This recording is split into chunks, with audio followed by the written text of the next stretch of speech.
Hello students, welcome to Gateway classes. तो बेटा B Tech fourth sem में सीएसआईटी और सीएस के सारी अलाइड ब्रांचेस में एक सब्जेक्ट आपका कोर सब्जेक्ट है जो जिस टाइम चल रहा है ऑपरेटिंग सिस्टम। तो उसकी लेक्चर्स हम आज से स्टार्ट कर रहे हैं और लेक्चर नंबर 1 में आज हम ऑपरेटिंग सिस्टम का बेसिक इंट्रोडक्शन लेंगे।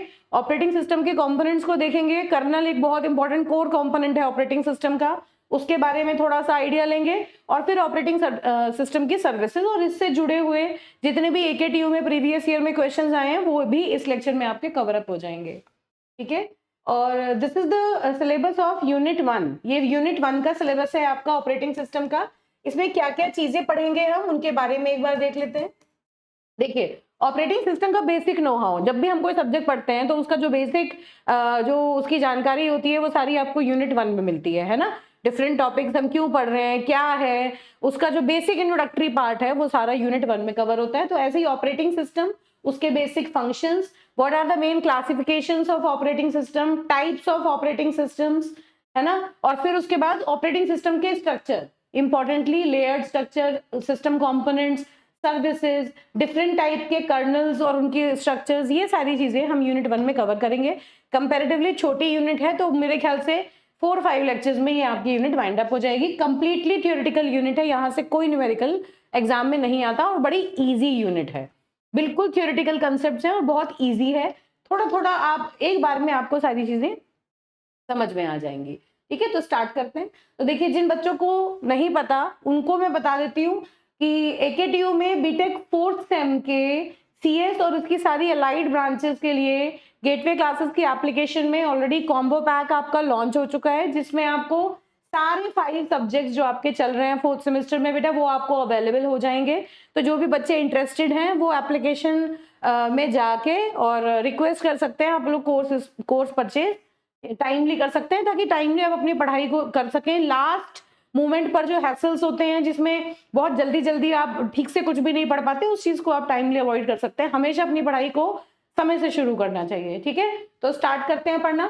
देखिए, ऑपरेटिंग सिस्टम का first of all basic understanding लेते हैं। हमने ऑपरेटिंग सिस्टम, वैसे तो सारे बच्चों को पता है ऑपरेटिंग सिस्टम क्या होता है। हम जब कंप्यूटर को यूज करते हैं, कोई लैपटॉप यूज करते हैं, आप फोन यूज करते हैं, तो हर एक डिवाइस में, किसी भी कंप्यूटिंग डिवाइस में ऑपरेटिंग सिस्टम पहले से एनेबल्ड रहता है। अलग अलग टाइप के ऑपरेटिंग सिस्टम होते हैं डिपेंडिंग अपॉन इट्स यूसेज, कि वो किस टाइप की मशीन के ऊपर काम कर रहे हैं। ठीक है, तो ऑपरेटिंग सिस्टम की बेसिक फंक्शनैलिटीज पहले हम समझेंगे।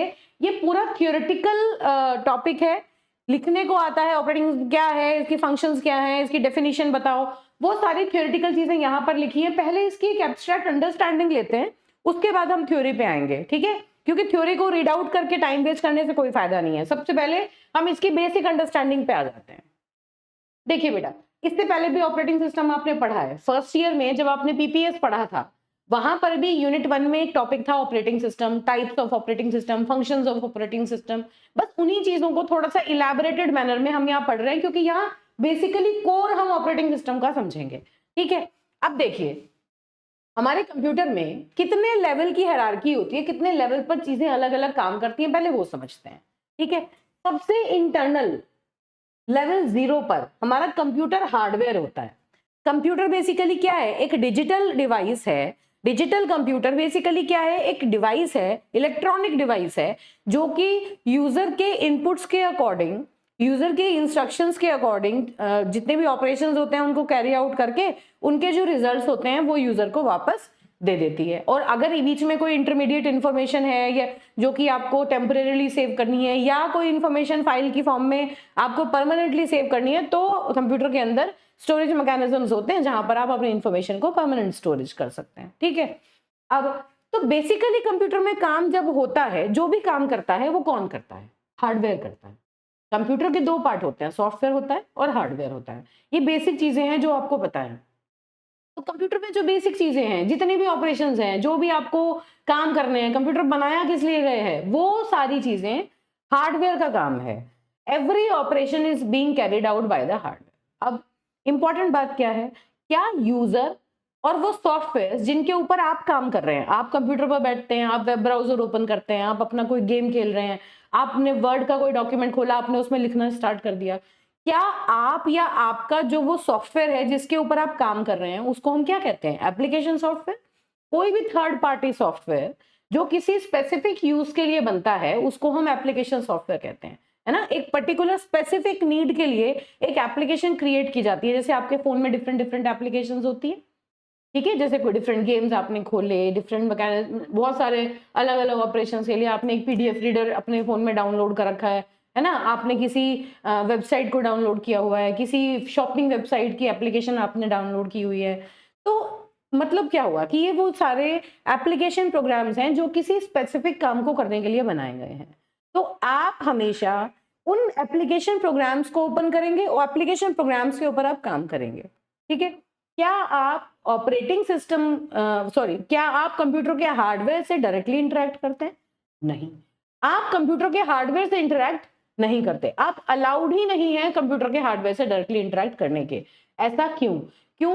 क्योंकि कोई भी नोविस यूजर आके अगर कंप्यूटर के हार्डवेयर में कोई मॉडिफिकेशन कर देगा, तो उस टाइम पर हो सकता है कि अगले मोमेंट पर आप कंप्यूटर को आपका रिस्पॉन्ड ही करना बंद कर दे, या आप उसके कोड में कुछ ऐसे मॉडिफिकेशंस कर दें कि वो काम ना कर पाए, कहीं उसमें एरर्स आ जाएं।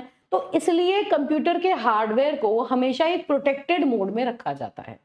यूजर और एप्लीकेशन प्रोग्राम्स को डायरेक्ट एक्सेस कंप्यूटर हार्डवेयर की नहीं देते। सिक्योरिटी मोड में, एक प्रिविलेज्ड मोड में ही हार्डवेयर को रखा जाता है, और यूजर और एप्लीकेशन प्रोग्राम्स डायरेक्टली हार्डवेयर को इंटरैक्ट नहीं कर सकते। तो अब क्या करें भाई? हम अपने हार्डवेयर से, कंप्यूटर पे काम तो हार्डवेयर करेगा, तो हार्डवेयर से काम कैसे करवाया जाएगा? तो यहां ऑपरेटिंग सिस्टम का रोल आता है। ऑपरेटिंग सिस्टम वो सॉफ्टवेयर है जो यूजर और एप्लीकेशन प्रोग्राम्स को या सिस्टम प्रोग्राम्स को कंप्यूटर हार्डवेयर के साथ इंटरकनेक्ट करने का काम करता है।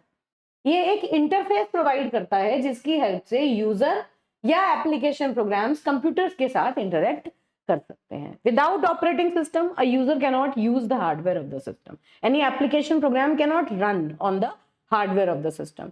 Operating system is the intermediary layer between the user and the application programs.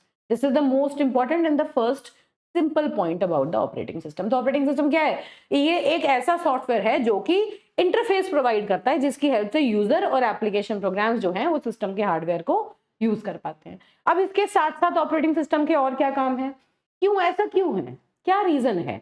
User directly क्यों नहीं कर पा रहा? एक रीजन तो हमने आपको बताया कि भाई सारा का सारा कंप्यूटर हार्डवेयर, सारी फंक्शनैलिटी यहीं पर है, और ये भी, इसमें भी कहीं ना कहीं कुछ कोडेड है, हार्ड कोडेड डिवाइसेस भी हैं, हार्ड कोडेड चिप्स हैं, हार्ड कोडेड मैकेनिज्म्स हैं। आप जब आपने सीओए पढ़ा, वहां पे आपने हार्ड वायर्ड कंट्रोल यूनिट पढ़ा था, तो वहां से आप रिलेट कर सकते हैं इस बात को कि कहीं ना कहीं जो डिजाइनिंग है हार्डवेयर की, वहां पर भी इंटरनली कोई कोडिंग होगी।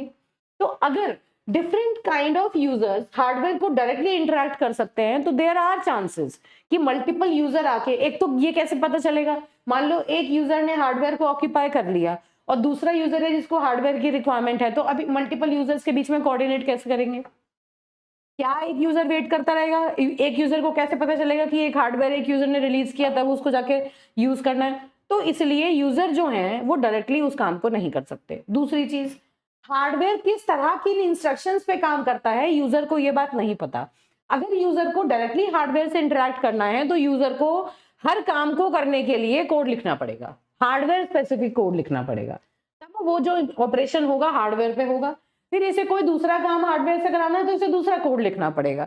तो इस तरह एक एक इंस्ट्रक्शन, एक एक ऑपरेशन कराने के लिए, every time a user wants to get it executed, each and every time user has to read that instruction, it has to write a program to get any operation done from the hardware, है ना? तो इसका मतलब ये, अगर हम operating system को omit कर दें बीच में से, तो इसका मतलब यहाँ तो सारा का सारा मेस क्रिएट हो जाएगा, बिल्कुल भी यूजर फ्रेंडली एनवायरनमेंट नहीं रहेगा। यूजर सारी कॉम्प्लेक्स डिटेल्स में यूजर को एंटर करना पड़ जाएगा। आप सोच के देखिए, आप एक सिस्टम के ऊपर बैठे हैं और आपको कोई इंटरफेस नहीं मिला, कोई प्रिविलेज नहीं मिली, आप सीधे जाके, आपको एक कमांड प्रॉम्प्ट मिल गया जहां पर आपको कह दिया जाए कि आप कमांड टाइप कीजिए और ऑपरेटिंग सिस्टम और अपने हार्डवेयर से अपना काम करा लीजिए। आपको समझ ही नहीं आएगा कि आपको क्या काम कैसे कराना है, ठीक है? तो इसका मतलब यूजर फ्रेंडली एनवायरनमेंट को प्रोवाइड करना, कि यूजर को एक एब्स्ट्रैक्ट व्यू मिले। जब यूजर सिस्टम पे बैठे तो उसके अंदर की फंक्शनैलिटीज पहले से चल रही हो, कोई मैनेजर है जो पहले से मैनेज कर रहा है पूरे कंप्यूटर सिस्टम को,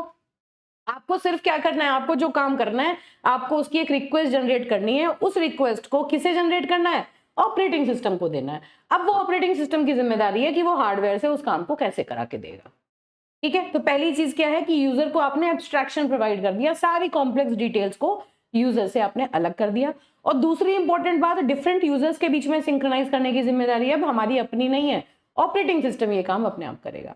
कंप्यूटर के अंदर इतने सारे रिसोर्सेज हैं, इनपुट आउटपुट है ना, जैसे जितनी भी आईओ डिवाइसेस हैं या प्रोसेसर हैं, मल्टीपल प्रोसेस आप कंप्यूटर के ऊपर रन कर सकते हैं। एक प्रोग्राम एक बार में थोड़ी होता है, हो सकता है बहुत सारे प्रोग्राम कंप्यूटर पे चल रहे हो, तो वो किस तरह से रन होंगे, कब कब वो कौन कौन सी इनपुट आउटपुट डिवाइसेस यूज करेंगे, कितनी फाइल्स ओपन करेंगे, कौन सी फाइल ओपन करेंगे, कौन सी क्लोज करेंगे, इन सब चीजों की हेडेक ऑपरेटिंग सिस्टम ने अपने पास ली है।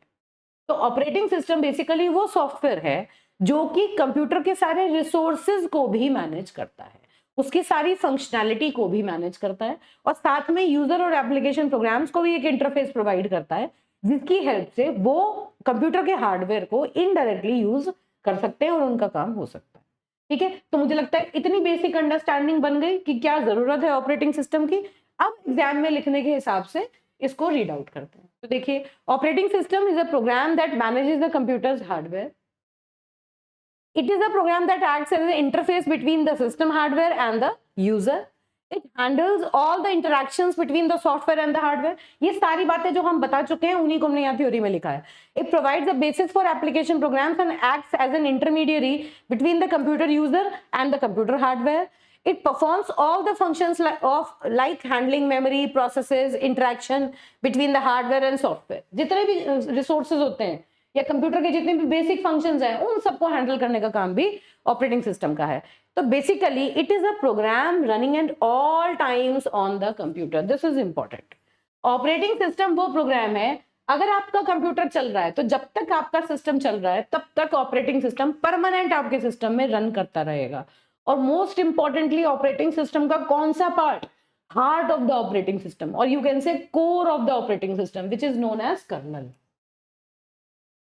कर्नल वो पार्ट है जिसकी जो सारी रिस्पॉन्सिबिलिटीज कैरी आउट करता है. मेमोरी को मैनेज करना, प्रोसेसेस को शेड्यूल करना, कि बहुत सारे प्रोसेस हैं, सीपीयू एक है, बहुत सारे प्रोसेस सीपीयू, अकेले सीपीयू को रन करने हैं, तो कैसे कैसे वन बाय वन किस ऑर्डर में वो प्रोसेसेस सीपीयू को मिलेंगे, इस प्रोसेस को कहते हैं शेड्यूलिंग. ये सारी चीजें हम डिटेल में पढ़ेंगे यहाँ पर. तो ये सारे कामों की जिम्मेदारी कर्नल ने अपने पास रखी है. तो ऑपरेटिंग सिस्टम का कोर जिसे कहते हैं, central part of the operating system that performs all the work in the privileged mode, secure mode, है ना, उसको कहते हैं कर्नल. तो चलिए, कर्नल के साथ साथ दो अलग टाइप के प्रोग्राम्स भी होते हैं, सिस्टम प्रोग्राम्स और एप्लीकेशन प्रोग्राम्स. हमने सुना है इनके बारे में. सिस्टम प्रोग्राम कौन से होते हैं, जो कि ऑपरेटिंग सिस्टम से एसोसिएटेड है लेकिन कर्नल के अंदर नहीं होते हैं. पार्ट ऑपरेटिंग सिस्टम का ही मान लीजिए आप, लेकिन वो कर्नल से अलग होते हैं. कर्नल कोर ऑपरेटिंग सिस्टम होता है जिसके अंदर कुछ पर्टिकुलर चीजें होती हैं जो कि सबसे ज्यादा क्रूशियल होती हैं. तो क्या हुआ, these system programs are associated with operating system but are not necessarily part of the kernel. तो ये बेसिकली कंप्यूटर जो आपका ऑपरेटिंग सिस्टम है उसके स्ट्रक्चर के ऊपर डिपेंड करता है कि कौन कौन से प्रोग्राम्स कर्नल के अंदर हैं और कौन से प्रोग्राम्स कर्नल के बाहर हैं. जब हम ऑपरेटिंग सिस्टम के स्ट्रक्चर्स पढ़ेंगे तो वहां हम देखेंगे माइक्रो कर्नल आर्किटेक्चर है, मोनोलिथिक सिस्टम है, लेयर्ड आर्किटेक्चर है. तो उसमें से कुछ प्रोग्राम्स कर्नल में होते हैं, कुछ स्ट्रक्चर्स में कहीं पर कर्नल बहुत हैवी होता है जहां मेजोरिटी ऑफ फंक्शनैलिटी उसी के अंदर होती है, कहीं पर कर्नल बहुत लाइट होता है जहां पर कुछ मेन फंक्शनैलिटीज उसमें होती है, बाकी सबको डिफरेंट मॉड्यूल्स की हेल्प से कनेक्ट कर देते हैं. तो वो सारी चीजें ऑपरेटिंग सिस्टम स्ट्रक्चर में हम पढ़ेंगे. अभी फिलहाल आपको याद रखना है कि प्रोग्राम्स में सिस्टम प्रोग्राम ऑपरेटिंग सिस्टम के क्लोज कनेक्शन में होते हैं, ठीक है, लेकिन कर्नल का पार्ट नहीं होते. और साथ में एप्लीकेशन प्रोग्राम कौन से हैं, जो यूजर की रिक्वायरमेंट के हिसाब से थर्ड पार्टीज बनाती हैं जो किसी स्पेसिफिक काम को करते हैं. तो देखिए, all the programs not associated with the operation of the system. Computer के सिस्टम से एसोसिएटेड वो नहीं है, किसी स्पेसिफिक काम को करने के लिए बनाए जाते हैं. तो ऑपरेटिंग सिस्टम बेसिकली क्या करता है, a computer system can be divided रफली इनटू 4 कंपोनेंट्स. बिल्कुल बेसिक बेसिक चीजें आपके अंडरस्टैंडिंग के लिए लिखी हैं ताकि एग्जाम में आप लिखने लगे तो आपको याद रहे क्या लिखना है. Hardware, CPU, memory, IO devices, ये सब चीजें, ये जो आपकी कंपोनेंट है, ये सारे के सारे मैनेज करने की जरूरत है. ये रिसोर्सेज ऑफ द कंप्यूटर है जिसकी हेल्प से काम होता है. ये वो हार्डवेयर है जिसको हम प्रोटेक्ट करके रखते हैं, ठीक है. अब एप्लीकेशन प्रोग्राम्स होते हैं जैसे वर्ड प्रोसेसर हुआ, स्प्रेडशीट्स हुई, कंपाइलर्स हुए, वेब ब्राउजर्स हुए, इनके ऊपर यूजर काम करता है। यूजर कहाँ काम करता है? एप्लीकेशन प्रोग्राम के ऊपर काम करता है। तो ओएस जो है, OS stands for operating system. It controls the hardware and coordinates its use among various application programs for various users.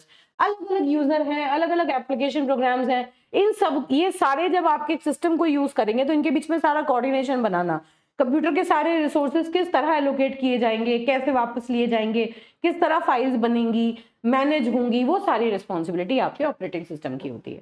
ठीक है, अब जो ऑपरेटिंग सिस्टम है वो दो तरीके से हम उसको देख सकते हैं। यूजर के व्यू से भी ऑपरेटिंग सिस्टम अलग काम करता है। अगर हम as a user operating system को देखें तो ऑपरेटिंग सिस्टम क्या काम करता है, ठीक है, और अगर हम एक कंप्यूटर सिस्टम के व्यू से ऑपरेटिंग सिस्टम को देखें तो उस लेवल पर वो क्या काम करता है। तो ये दो व्यू हैं जो थोड़ा थोड़ा हमें समझना है और मेमोराइज रखना है, ताकि कोई पूछ ले हमसे तो we should be able to tell it. ठीक है, चलिए, तो क्या है ऑब्जेक्टिव, क्या है अच्छा ऑपरेटिंग सिस्टम के क्या ऑब्जेक्टिव्स हैं, एग्जाम में एक बार पूछा गया है इसलिए इसकी अलग से मैंने स्लाइड ली है। यहाँ पर बेसिक बेसिक चीजें हैं, पढ़ते ही समझ में आएंगी। देखिए, पहला ऑब्जेक्टिव क्या है? कन्वीनियंस। किसकी कन्वीनियंस? यूजर की कन्वीनियंस। यूजर जो है उसको कन्वीनियंटली मशीन मिल जाए, कंप्यूटर पर वो इजीली काम कर ले, उसको सारी कॉम्प्लेक्सिटीज का पता ना चले, उसे जो काम करना है सिंगल क्लिक उसने किया तो उस क्लिक से क्या ऑपरेशन होना है, उसे बस ये छोटी छोटी चीजें याद रखनी है कि मुझे ड्रैग करना है, ड्रॉप करना है, मुझे सिंगल क्लिक करना है, मुझे टाइप करना है। बाकी कंप्यूटर ये काम कैसे करेगा उसके लिए यूजर को कोड लिखने की रिक्वायरमेंट नहीं है ना। हार्डवेयर स्पेसिफिक कोड लिखने की रिक्वायरमेंट यूजर को नहीं है, वो जो भी काम करेगा एप्लीकेशन प्रोग्राम्स के ऊपर कर लेगा। तो सारी जितनी भी कॉम्प्लेक्सिटीज हैं, कॉम्प्लेक्स डिटेल्स हैं, उन सबको यूजर से एब्स्ट्रैक्ट कर दो, हाइड कर लो। तो क्या हुआ कन्वीनियंस में? An operating system improves the use of a machine, it enables user to get started on the things they wish to complete quickly without having to cope with the stress of the first configuring the system.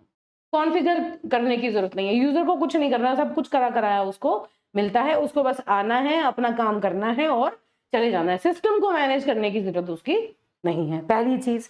दूसरा, operating system का क्या objective है? Efficient होना चाहिए। Efficient का मतलब क्या हुआ कि जितने भी रिसोर्सेज हैं आपके कंप्यूटर के पास उन सबको प्रॉपरली मैनेज करें, ताकि ना तो कोई रिसोर्स वेस्ट हो। मतलब जैसे सीपीयू की बात हम कर लें तो सीपीयू एक ऐसा रिसोर्स है जो जिसकी स्पीड बाकी जैसे मेमोरी हो गई या इनपुट आउटपुट डिवाइसेस हो गई, इनकी स्पीड से सीपीयू की स्पीड बहुत मिसमैच है। CPU is a much faster than all these set of devices, जैसे IO या मेमोरी से बहुत फास्ट स्पीड इसकी होती है। तो हमें क्या करना है? हमें इस तरह से CPU को मैनेज कराना है कि CPU का ज्यादा से ज्यादा टाइम प्रोसेसिंग में जाए और कम से कम टाइम CPU आइडल बैठे। तो इसलिए एफिशिएंटली हम सारे रिसोर्सेज को यूज करें, ताकि जो रिसोर्स ज्यादा काम कर सकता है उससे हम उसकी कैपेबिलिटी को हम एक्सप्लॉइट कर पाए। This is due to less time spend configuring the system. Obvious सी बात है, आपको सिस्टम की मेंटेनेंस पे ध्यान देने की जरूरत नहीं है, आपको बस अपना काम करना है, बाकी सारे रिसोर्सेज आपको पहले से ऑलरेडी मैनेज्ड मिलेंगे। तीसरा क्या है? Ability to evolve. इसका मतलब क्या हुआ कि ऑपरेटिंग सिस्टम में ये फ्लेक्सिबिलिटी होनी चाहिए कि जो एग्जिस्टिंग फंक्शनैलिटीज हैं, जो चल रही हैं, जो services operating system already provide कर रहा है, उनके साथ साथ अगर इन फ्यूचर कुछ एडिशनल सर्विसेज भी हम देना चाहते हैं तो OS is able to cope with the additional services also. उसमें इतनी फ्लेक्सिबिलिटी, स्कोप होना चाहिए कि हम मोर सर्विसेज उसमें ऐड कर पाए और पुरानी सर्विसेज के साथ साथ वो बाकी जो बची हुई नई सर्विसेज हैं उन वो भी प्रोवाइड यूजर को इजीली कर दे, बहुत ज्यादा मॉडिफिकेशन हमें ऑपरेटिंग सिस्टम में ना करना पड़े। तो ये भी एक बहुत इंपॉर्टेंट चीज है कि ऑपरेटिंग सिस्टम एक बार डिजाइन करने के बाद उसमें इवोल्यूशन की चांसेस होने चाहिए, कैपेबिलिटी होनी चाहिए। तो पढ़ लीजिए, operating system should B designed in such a way that it allows for the effective development, testing and introduction of new features without interfering with the service. जो काम हो रहा है वो होता रहे, एडिशनल आप और जो चीजें प्रोवाइड करना चाहते हैं वो कर दें। फिर most important thing is the management of system resources. जितने भी आपके कंप्यूटर के अंदर रिसोर्सेज हैं, मान लीजिए 10 यूजर काम कर रहे हैं, 40 प्रोसेस एक साथ चल रहे हैं आपके कंप्यूटर में, तो जो प्रोसेस चल रहे हैं बेसिकली वो आपके कंप्यूटर के रिसोर्सेज को ही तो यूज कर रहे हैं। तो किस तरह से उन डिफरेंट प्रोसेसेस के बीच में रिसोर्सेज को आप अवेलेबल करवाएंगे? मान लीजिए एक प्रोसेस है जो एक फाइल को ओपन करने को कह रहा है, दूसरा प्रोसेस सीपीयू की डिमांड कर रहा है, तीसरा प्रोसेस इनपुट आउटपुट डिवाइस की डिमांड कर रहा है, तो इन सबके डिमांड्स को फुलफिल करना, जब ये वो डिवाइसेस रिलीज करेंगे इनको दूसरे प्रोसेसेस को अलोकेट कराना, ये सारा काम ऑपरेटिंग सिस्टम खुद मैनेज करता है। ठीक है, तो ये इसके बेसिक ऑब्जेक्टिव्स हो गए ऑपरेटिंग सिस्टम के। ऑल्दो ये बड़ा अम्ब्रेला टर्म है, और भी बहुत सारी चीजें आप इसके अंदर इंक्लूड कर सकते हैं, लेकिन ये मोस्ट इंपॉर्टेंट 4 पॉइंट्स थे जो मैंने यहाँ पर स्लाइड में डाल दिए, आप इनको ध्यान रखें। चलिए, अब नेक्स्ट आ जाता है आपका, अभी हमने बात की थी कि कितने व्यू से हम ऑपरेटिंग सिस्टम को देख सकते हैं। तो पहला क्या है, यूजर व्यू। अगर हम यूजर के व्यू से ऑपरेटिंग सिस्टम को देखें तो किन किन चीजों की रिक्वायरमेंट हमें नजर आती है। तो देखिए कहाँ कहाँ ये सेपरेट होगा। अगर यूजर एक पीसी पे है, मतलब एक डेस्कटॉप सिस्टम पे अगर कोई यूजर बैठा, पर्सनल कंप्यूटर है यूजर का, उस पर यूजर काम कर रहा है, तो फिर अब ऑपरेटिंग सिस्टम को किस थॉट के साथ डिजाइन किया जाना चाहिए कि उसको सिस्टम के रिसोर्सेज को मैनेज नहीं करना है ना। एक ऑपरेटिंग सिस्टम एक यूजर यूज कर रहा है तो वही यूजर यूज करेगा, उसके अलावा बाकी यूजर तो उस सिस्टम पे आएंगे नहीं एक टाइम पे। तो इसका मतलब जो मेन काम है, उसका मेन अटेंशन जो है वो सिस्टम की परफॉर्मेंस पे होनी चाहिए, है ना। ये नहीं सोचना कि रिसोर्स यूटिलाइज हुए या नहीं हुए, रिसोर्स शेयरिंग तो उसमें हो ही नहीं रही, है ना, प्रोसेसेस के बीच में हो रही है, लेकिन मल्टी यूजर एनवायरनमेंट तो नहीं है ना। तो वहां पर जो मेन फोकस है वो सिस्टम की परफॉर्मेंस पे होना चाहिए कि भाई सिस्टम फटाफट अपना काम करके हमें सॉल्यूशंस या आउटपुट्स दे दे। अब अगर यूजर जो है वो किसी मेन फ्रेम से कनेक्टेड है, मेन फ्रेम से कनेक्टेड होने का मतलब क्या है कि एक मेन फ्रेम सिस्टम जिससे बाकी बहुत सारे सिस्टम्स कनेक्ट हो सकते हैं। तो देखिए, if the user is using a system connected to a mainframe, the OS is concerned with the resource utilisation.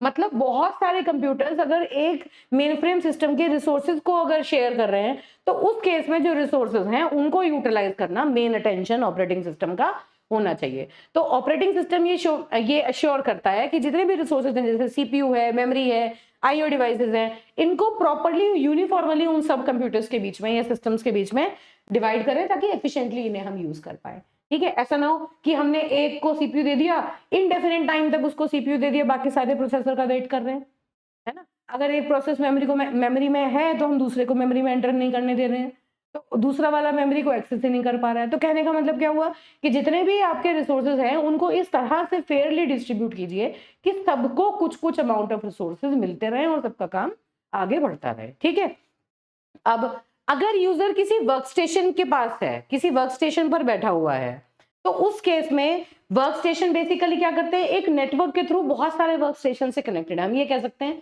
कि हम एक लैन की बात करें, मैन की बात करें, वैन की, अलग अलग टाइप के नेटवर्क्स की बात करें जहां पर मल्टीपल कंप्यूटर एक कंप्यूटर नेटवर्क के थ्रू कनेक्टेड है। तो उस केस में हमें क्या करना है कि ओएस को इंडिविजुअल यूसेज ऑफ जो रिसोर्सेज हैं उस पर फोकस करने की जरूरत होती है, और उन रिसोर्सेज को कैसे शेयर किया जाएगा डिफरेंट डिवाइसेस के बीच में, इस चीज पर फोकस करना है। इस काम के लिए अलग अलग ऑपरेटिंग सिस्टम्स हैं जो काम करते हैं, जैसे नेटवर्क ऑपरेटिंग सिस्टम हुआ, डिस्ट्रीब्यूटेड ऑपरेटिंग सिस्टम हुआ, क्लस्टर्ड ऑपरेटिंग सिस्टम हुआ, वो सारे इसी मैकेनिज्म पे काम करते हैं जहां नेटवर्क के ऊपर मल्टीपल वर्क स्टेशंस को हम कनेक्ट करते हैं और उनके बीच में रिसोर्सेज शेयर होते हैं। ठीक है, ये जब हम ऑपरेटिंग सिस्टम के टाइप पढ़ेंगे वहां पर इसको डिटेल में पढ़ेंगे। फिर अब यूजर अगर कोई मोबाइल यूज कर रहा है तो उस केस में जो मेन टारगेट है ऑपरेटिंग सिस्टम को क्या होना चाहिए कि भाई मोबाइल डिवाइस है, जगह जगह जा सकती है, तो रिमोट लोकेशंस पर भी वो डिफरेंट एप्लीकेशंस को यूज कर पाए। तो मैंने बहुत छोटा छोटा लिखने की कोशिश की है। Operating system handles the usability of the device including a few remote operations. The battery level of the device is also taken into account, कितना बैटरी कंज्यूम करेगा जो डिफरेंट ऑपरेशंस होंगे। तो यूजर के व्यू में अगर हम यूजर के पार्ट पर सोचें तो ये सारी चीजें हैं जो ऑपरेटिंग सिस्टम को डिजाइन करने के लिए हमें ध्यान रखनी है, इंपॉर्टेंट है। अब अगर मैं सिस्टम के व्यू से देखूं, कंप्यूटर सिस्टम की अगर मैं व्यू में जाऊं, उसके पार्ट पर बैठ के अगर हम सोचें कि ऑपरेटिंग सिस्टम में क्या क्या फंक्शनैलिटीज ऐसी होनी चाहिए, तो वो ऑपरेटिंग सिस्टम को किस तरह से देखता है, वो कहता है कि भैया ये तो मेरा रिसोर्स एलोकेटर है, क्योंकि जितने भी प्रोसेस आपके सिस्टम में चल रहे हैं उन डिफरेंट प्रोसेसेस को रिसोर्स एलोकेशन का काम ऑपरेटिंग सिस्टम करता है। तो कंप्यूटर तो ये कह रहा है कि मेरे रिसोर्सेज को मैनेज और एलोकेट करने के लिए वो सॉफ्टवेयर जो मेरे रिसोर्सेज को मैनेज करता है वो ऑपरेटिंग सिस्टम है। तो it is the duty of operating system to allocate resources like CPU, time, memory, space, file, IO devices judiciously. Judiciously का मतलब क्या हुआ, वही कि जिसे जितना रिक्वायर्ड है एक नियम के अंदर, एक रूल सेट के अंदर, किस हिसाब से कोई ना कोई एल्गोरिथम, कोई ना कोई सेट ऑफ प्रोसीजर यूज करके ये इन सारे रिसोर्सेज को डिफरेंट प्रोसेसेस को एलोकेट करेगा, है ना। जिससे कि कंप्यूटर सिस्टम स्मूथ काम अपना कर सके और सारे रिसोर्सेज मैनेज रहें। फिर ऑपरेटिंग सिस्टम एक कंट्रोल प्रोग्राम की तरह भी काम करता है। कैसे? कंट्रोल प्रोग्राम का मतलब क्या है कि कंप्यूटर बिना किसी एरर के मल्टीपल प्रोग्राम्स, मान लीजिए कि मेमोरी में आपने कोई डेटा रखा है और बहुत सारे प्रोग्राम्स हैं, मान लीजिए एक या एक दो से ज्यादा प्रोग्राम उस कॉमन डेटा को यूज कर रहे हैं या किसी कॉमन फाइल को यूज कर रहे हैं या किसी कॉमन कोड को यूज कर रहे हैं। तो उस केस में ऐसा हो सकता है कि अभी हम आगे पढ़ेंगे इस चीज को भी, रेस कंडीशंस आ जाती हैं जिसमें दो प्रोसेसेस को हमें सिंक्रोनाइज करना पड़ता है। अगर किसी कॉमन या शेयर्ड डेटा को वो यूज कर रहे हैं तो हो सकता है कि किसी एक मोमेंट ऑफ टाइम पर वो सिस्टम को इनकंसिस्टेंट स्टेट में छोड़ दें। जैसे मतलब क्या हुआ, एक प्रोसेस है मान लो जो किसी नंबर में 10 ऐड कर रहा है, दूसरा प्रोसेस है जो उसी सेम नंबर में से 10 सब्ट्रैक्ट कर रहा है। अगर ये दो प्रोसेस प्रॉपरली सिंक्रोनाइज्ड है ना, तो वो जो नंबर है उसकी जो वैल्यू है वो सेम रहनी चाहिए, क्योंकि एक उसमें ऐड कर रहा है, दूसरा उसमें उतना ही सब्ट्रैक्ट कर रहा है, तो उसकी वैल्यू में कोई मॉडिफिकेशन नहीं होना चाहिए। लेकिन अगर हम इस प्रोसेस को सिंक्रोनाइज ना करें तो ऐसा हो सकता है कि विदाउट प्रॉपर प्रोसेस सिंक्रोनाइजेशन अलग अलग टाइम पर इस तरह से वो डिफरेंट प्रोसेसेस उस शेयर डेटा को यूज कर रहे हैं कि उसकी जो स्टेट है वो इनकंसिस्टेंट हो जाएगी। मतलब उसमें या तो उसकी वो करेक्ट वैल्यू प्रोड्यूस नहीं होगी, इनकरेक्ट वैल्यू आप उस मेमोरी की बना के छोड़ देंगे। तो इसका क्या मतलब हुआ कि operating system should behave like a control program also.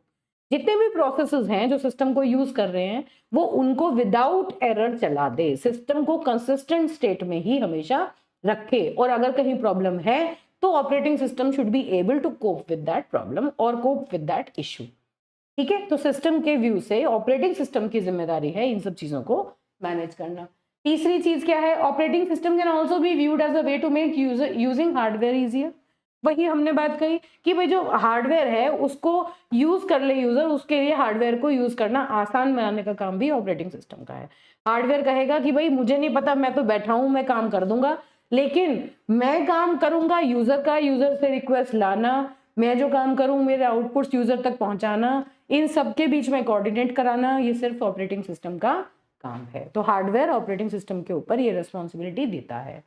अब operating system can also be considered as a program running at all times in the background of the computer system known as the kernel, जिसके बारे में अभी हमने बात की, and handling all the application program। जितने भी आपके सिस्टम में एप्लीकेशन प्रोग्राम्स हैं उन सबको मैनेज करता रहता है ना, उन सबको हैंडल करता है। Different application program different request produce करते हैं, उन सब सारी रिक्वेस्ट को सिंक्रोनाइज करने का काम भी ऑपरेटिंग सिस्टम का है। तो सिस्टम व्यू से ऑपरेटिंग सिस्टम ये चार मेन फंक्शंस हैं जो परफॉर्म करता है। अब कंप्यूटर सिस्टम में क्या ऑपरेशन होते हैं, कंप्यूटर सिस्टम ऑपरेशन का मतलब क्या है?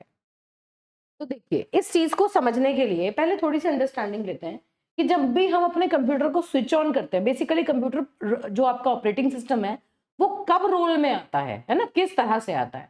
अभी हमने कहा कि ऑपरेटिंग सिस्टम क्या है, एक सॉफ्टवेयर है। तो सॉफ्टवेयर है तो नेचुरली एक सेट ऑफ कोड है जो प्रोग्राम की फॉर्म में होगा कहीं ना कहीं कंप्यूटर के अंदर।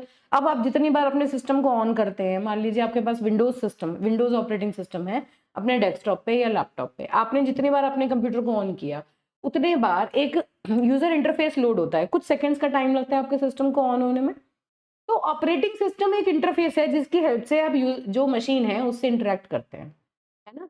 अब वो ऑपरेटिंग सिस्टम कैसे लोड हुआ, कहाँ से उठ के आया, आपका सिस्टम इंटरेक्शन के लिए रेडी कैसे हुआ, उस पूरे सिस्टम ऑपरेशन के बारे में थोड़ा सा बहुत ब्रीफ में मैं आपको हल्का सा आपको आइडिया दे रही हूँ। देखिए, आपका जो कंप्यूटर है उसमें आपको पता है कि एक सिस्टम बस होती है, बिल्कुल बिल्कुल ब्रीफ आइडिया हम ले रहे हैं, बिल्कुल डिटेल में नहीं जा रही हूँ मैं, क्योंकि यहाँ का पॉइंट ऑफ व्यू नहीं है ये, ठीक है। अब इसी पर डिफरेंट आईओ डिवाइसेस हैं, जैसे यहाँ पर कीबोर्ड है ना, माउस है, सीपीयू है, मेमोरीज हैं, तो मल्टीपल आईओ डिवाइसेस आपकी इस सिस्टम बस पे कनेक्टेड है। अब इसी पर आपकी हार्ड डिस्क भी कनेक्टेड है, मान लो हार्ड डिस्क भी कनेक्टेड है, तो हार्ड डिस्क पर ही आपका ऑपरेटिंग सिस्टम जो है वो पड़ा होता है। ऑपरेटिंग सिस्टम एक प्रोग्राम है, और अगर आप अपने सिस्टम में किसी प्रोग्राम को परमानेंटली स्टोर करके रखा है, मतलब जितनी बार अपने सिस्टम को ऑन कर रहे हैं वो प्रोग्राम आपके कंप्यूटर पे चलता है, तो इसका मतलब वो आपकी हार्ड डिस्क के ऊपर है ना। तो ऑपरेटिंग सिस्टम हमेशा आपने नोटिस किया होगा कि जो भी आपके हार्ड डिस्क के पार्टीशंस हैं, आपके कंप्यूटर में जो पार्टीशंस होते हैं, यूजुअली जो सी ड्राइव होती है उसी के अंदर ऑपरेटिंग सिस्टम होता है ना? क्यों? क्योंकि ऑपरेटिंग सिस्टम हमेशा हार्ड डिस्क के ऊपर ही stored usually in most of the cases, ठीक। अब जैसे ही आपने सिस्टम को ऑन किया, बूट किया, जिसे बूट करना कहते हैं, जैसे ही आप पावर ऑन करते हैं, इमीडिएटली आपके सिस्टम में, आपको पता है, रोम भी होती है, रोम होती है, तो रोम के अंदर एक बायोस होता है। रोम क्या है? रीड ओनली मेमोरी, है ना? इसके अंदर एक बायोस है, that is basic input output system या बेसिक इनपुट आउटपुट सॉफ्टवेयर, ठीक है। इसके अंदर एक बूटस्ट्रैप प्रोग्राम होता है, बायोस के अंदर होता है एक बूटस्ट्रैप प्रोग्राम। चलिए मैं बना देती हूँ यहाँ पर, इस तरह से मान लीजिए कि इसके अंदर बहुत सारे चीजें हैं इसके अंदर, उसमें से एक है बायोस, और बायोस के अंदर एक बूटस्ट्रैप प्रोग्राम है,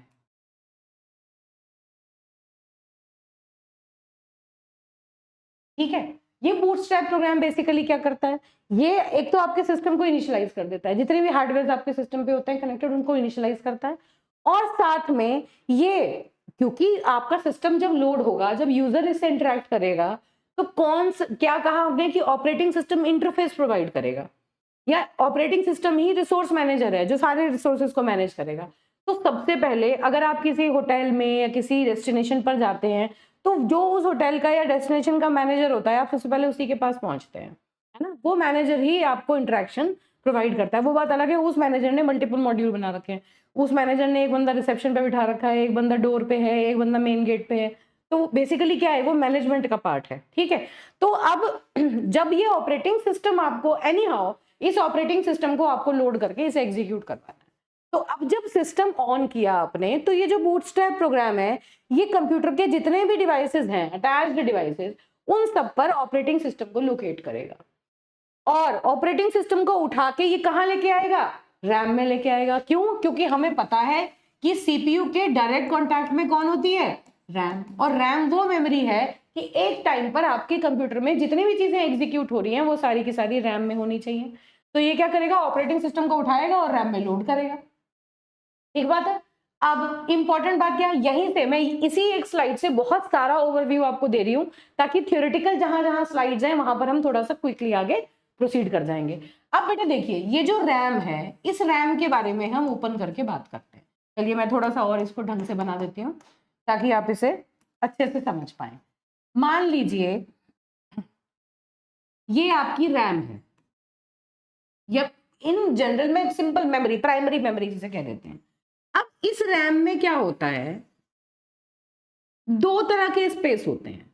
एक तो होता है आपका यूजर स्पेस, और एक होता है आपका कर्नल स्पेस या सिस्टम स्पेस। सिस्टम स्पेस कह सकते हैं या कर्नल स्पेस। रैम में यूजर स्पेस और कर्नल स्पेस, दो पार्ट में ये रैम आपकी ऑलरेडी डिवाइडेड रहती है। जैसे ही, अब ये कौन सा स्पेस है जहां पर सारे सिस्टम प्रोग्राम, ऑपरेटिंग सिस्टम, वो सारे उनका कोड उठ के आता है, वो सारे इस स्पेस के अंदर रहते हैं। और यूजर स्पेस किसके लिए होता है? यूजर एप्लीकेशन के लिए होता है। यूजर ने कोई काम करना है, जैसे आप कोई प्रोग्राम बना रहे हैं, कोई टेम्परेरी वेरिएबल आपने क्रिएट किए, कोई भी डेटा आपने बनाया, कोई इंस्ट्रक्शंस आपने लिखी, वो सारी की सारी चीजें यूजर स्पेस में काम करती हैं। जो यूजर को मेमोरी एलोकेट होती है, यूजर के प्रोग्राम्स को मेमोरी एलोकेट होती है, एप्लीकेशन प्रोग्राम्स इस मेमोरी को यूज करते हैं, वो मेमोरी ये है जो यूजर स्पेस में, ठीक है। और ये अनप्रोटेक्टेड अनरिस्ट्रिक्टेड मोड होता है, ये रेस्ट्रिक्टेड मोड होता है, और ये है अनरिस्ट्रिक्टेड मोड जो कि हार्डवेयर से डायरेक्टली इंटरेक्ट करता है। तो ये कर्नल स्पेस कौन सा है? जहां पर कर्नल लोड होता है, ऑपरेटिंग सिस्टम का कर्नल जो होता है वो कर्नल स्पेस में आके सबसे पहले आके बैठ जाता है। तो जैसे ही बूटस्ट्रैप प्रोग्राम ने ढूंढा कि ऑपरेटिंग सिस्टम आपकी डिस्क पर है, वो डिस्क से उठ के सीधा आके इस कर्नल स्पेस के अंदर बैठ जाएगा। तो इसके अंदर ऑपरेटिंग सिस्टम सबसे पहले आके लोड हो गया, है ना। अब जैसे, या और जो इंपॉर्टेंट सिस्टम प्रोग्राम्स हैं, है ना, सिस्टम यूटिलिटीज हैं जो ऑपरेटिंग कर्नल के बाहर भी काम कर रही हैं, और लेकिन ऑपरेटिंग सिस्टम के क्लोज कनेक्शन में, वो भी सारी की सारी कर्नल स्पेस के अंदर आके यहाँ पर लोड हो जाती हैं। तो अब क्या मतलब हुआ कि आप क्या कह रहे हैं कि ये जो आपने रैम है, इसको आपने दो पार्ट में डिवाइड किया हुआ है। बिल्कुल, रैम का जो टोटल स्पेस है वो दो पार्ट में डिवाइडेड रहता है। जैसे ही आपका कर्नल उठ के यहाँ पर ऑपरेटिंग सिस्टम में आया, इमीडिएटली वो जो कर्नल है रैम में आ गया। अब यहां से वो प्रोसेसर को मिल जाएगा। प्रोसेसर ने क्या किया, अब ये जैसे आपका सीपीयू है, तो यहीं पर बता देते हैं, चलिए मान लीजिए सीपीयू है, यहाँ से ऑपरेटिंग सिस्टम सीपीयू उठाएगा और इसको एग्जीक्यूट करेगा। अब जैसे ही इस ऑपरेटिंग सिस्टम को सीपीयू ने उठाया, एग्जीक्यूट किया, कर्नल और उसके साथ के सिस्टम प्रोग्राम्स भी जो हैं उन सबको प्रोसेसर एग्जीक्यूट करता है, वो सारे के सारे आपके लोड हो जाते हैं। और जब वो लोड होते हैं तो आपका जब सिस्टम आपको दिखता है कि एक विंडोज बन गई, उस पर कुछ आइकन्स आ गए, माउस का पॉइंटर आप हिला रहे हैं तो एक एरो मूव कर रहा है, कीबोर्ड से आप कोई की स्ट्रोक कर रहे हैं तो कोई ऑपरेशन हो रहा है, तो ये सारे काम तब उसके एनेबल होते हैं। अब दूसरी इंपॉर्टेंट बात, जब आप अपने सिस्टम को ऑन करते हैं, अभी तक हमने क्या कहा, कौन सी वो पहली चीज है जो सबसे पहले एग्जीक्यूट होती है, ऑपरेटिंग सिस्टम का कर्नल, और उसके साथ में कुछ सिस्टम प्रोग्राम जिन्हें हम सिस्टम यूटिलिटीज भी कह सकते हैं या सिस्टम डीमंस भी कहते हैं, वो भी साथ में रन होते हैं क्योंकि वो भी सिस्टम की फंक्शनिंग को कंट्रोल करते हैं। ये सारे के सारे आपके रेस्ट्रिक्टेड, जो अनरिस्ट्रिक्टेड एरिया है इसके अंदर, ये सिक्योर स्पेस है रैम के अंदर जिसमें यूजर का इंटरफेरेंस नहीं है। जो जितने भी आपके थर्ड पार्टी सॉफ्टवेयर हैं, एप्लीकेशन प्रोग्राम्स हैं, उनका इंटरफेरेंस इस एरिया में नहीं है, वो इस एरिया में आपस में कोऑर्डिनेट नहीं कर सकते। ठीक है, अब जब ये पूरा का पूरा कर्नल प्रोसेसर को मिलता है, ये रन करता है, लोड होता है, तो आपका ऑपरेटिंग सिस्टम लोड हो जाता है और फिर आप अपना ऑपरेटिंग सिस्टम यूज करके यूजर जो है वो इंटरफेस मिल जाता है, वो इंटरकनेक्ट कर सकता है। अब दूसरी इंपॉर्टेंट बात, जब आपने सिस्टम को ऑन किया तो ऑन करने के बाद जो आपका ऑपरेटिंग सिस्टम है वो कर्नल मोड में ही, या इस दो मोड होते हैं, यूजर मोड और कर्नल मोड, जैसे मैंने यहां बताया।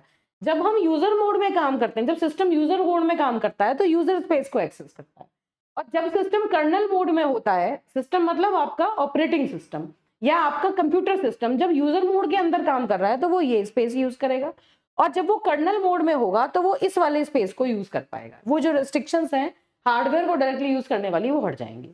तो जैसे ही आपका सिस्टम स्टार्ट होता है और ऑपरेटिंग सिस्टम लोड होता है, ऑपरेटिंग सिस्टम कर्नल मोड में लोड होता है, ठीक है, और सारे जितना भी आपके सिस्टम की फंक्शनैलिटीज हैं उन सबको इनिशियलाइज करके जैसे ही कोई इमीडिएटली वो जब वो यूजर प्रोग्राम्स को चलाना शुरू करता है, भाई एक बार कर्नल लोड हो गया, ऑपरेटिंग सिस्टम लोड हो गया और फिर उसने जितने भी एप्लीकेशन प्रोग्राम है उन सबको रन करना स्टार्ट किया, तब वो यूजर मोड में आ जाता है, कर्नल मोड से यूजर मोड में स्विच कर जाता है।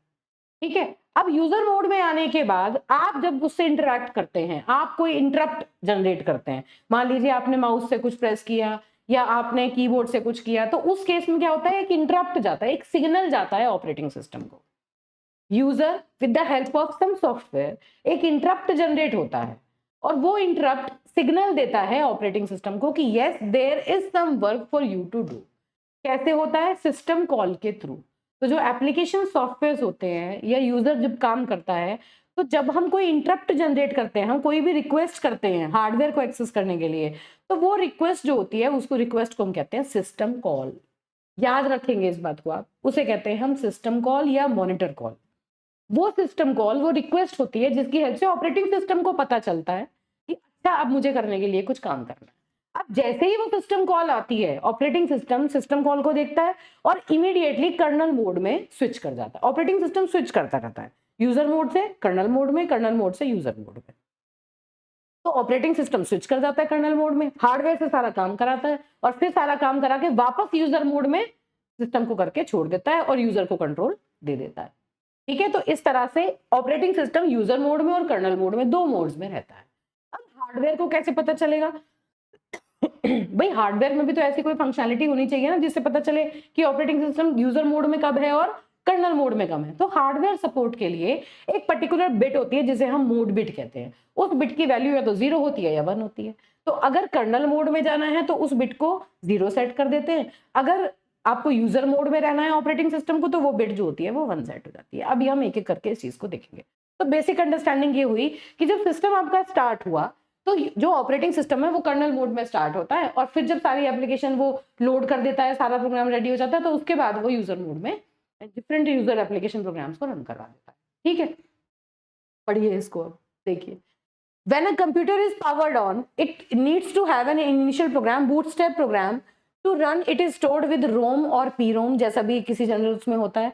It initializes all the aspects of the system such as CPU register, device controllers, memory content, हर चीज को, जितने भी आपके कंप्यूटर एस्पेक्ट्स हैं उन सबको इनिशियलाइज कर देगा. बूटस्ट्रैप प्रोग्राम बस locate the operating system kernel and load it into the memory. Once the kernel is executing, it can start providing services to the system and its users. ठीक है, अब देखिए, some services are provided outside the kernel by system programs that are loaded into the memory at a boot time to become the system processes. मतलब क्या हुआ, system program भी होते हैं ऑपरेटिंग सिस्टम के साथ साथ, जो मैंने आपको बताया, जो कर्नल के बाहर होते हैं। तो जब कर्नल लोड होते हैं तो साथ में सिस्टम प्रोग्राम भी मेमोरी में लोड हो जाते हैं और सिस्टम प्रोसेसेस बन जाते हैं। तो ये in close connection of colonel काम करते हैं, ये भी सिस्टम की फंक्शनलिटी में हेल्प करते हैं। जब तक कर्नल चलेगा तब तक ये सिस्टम प्रोग्राम्स भी कर्नल के साथ रन होंगे। ठीक है, अब जब ये फेज कंप्लीट हो जाएगा और सिस्टम फुली बूट हो जाएगा तो system waits for some event to occur. वो जो इवेंट की बात हम कर रहे हैं उसे हम इंटरप्ट कहते हैं। तो the occurrence of that event is usually signalled by the interrupt from either the hardware और द सॉफ्टवेयर, या तो हार्डवेयर या सॉफ्टवेयर से एनी हाउ एक इंटरप्ट आपको जनरेट हो सकता है। जो सॉफ्टवेयर इंटरप्ट होते हैं उसको हम ट्रैप बोल देते हैं या एक्सेप्शन बोल देते हैं। ठीक है, उसके बारे में हम देखेंगे। तो ये बेसिक अंडरस्टैंडिंग जो हमने ली, इसके आगे देखते हैं। तो हार्डवेयर बेसिकली क्या है, हार्डवेयर किस तरह इंटरप्ट जनरेट करता है, सॉफ्टवेयर कैसे जनरेट करता है। मैंने एक एक लाइन इनके बारे में लिखी है, ऑल्दो ये चीजें मल्टीपल टाइम बहुत डिटेल में हम आगे देखेंगे, लेकिन फिर भी क्योंकि हम ये टॉपिक पढ़ रहे हैं, कर्नल पढ़ रहे हैं, सिस्टम कॉल हम देखेंगे क्या होती है, तो इसकी जानकारी होनी हमें बहुत जरूरी है।